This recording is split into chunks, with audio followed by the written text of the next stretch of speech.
When U.S. President Donald Trump first announced his reciprocal tariffs on April 2nd, there was a sense of grandeur. The event took place in the White House Rose Garden, featured a live music band, and Trump presented massive tariff charts, color coded for visual clarity. This time, however, the updated reciprocal tariffs, announced late last night ahead of their implementation on August 1st, lacked that same pomp and circumstance. The announcement came via the White House website, where President Trump declared steep tariffs on exports from dozens of trade partners, including Canada, Brazil, India, and Taiwan.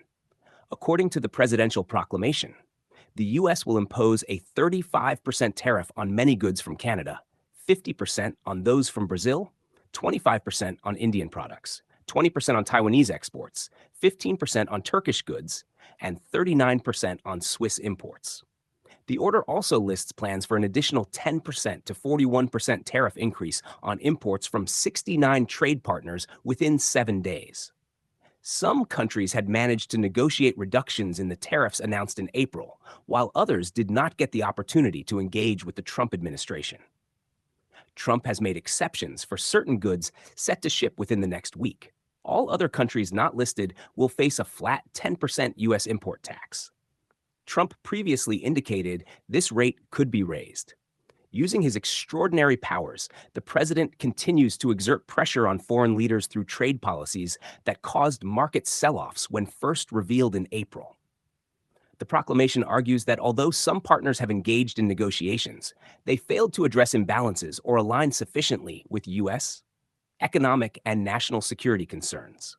Specifics on which products will be subject to higher tariffs, including rules of origin, have not yet been released. Separate executive order for Canada and delay for Mexico. Trump issued a separate executive order for Canada, raising tariffs on fentanyl-related products from 25% to 35%, criticizing Canada for not cooperating to stop the flow of illegal drugs into the U.S. In contrast, tariffs on many Mexican goods were delayed for 90 days to allow more time for trade negotiations. A previously planned 30% tariff on these products was postponed. Trump had earlier criticized Canada for being very poorly run.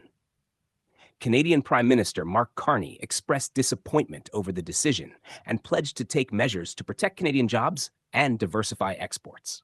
The delay for Mexico came after a phone call between Trump and Mexican President Claudia Sheinbaum. According to Mexico's economy ministry, about 85% of U.S. imports from Mexico comply with USMCA rules of origin, shielding them from the 25% fentanyl-related tariffs.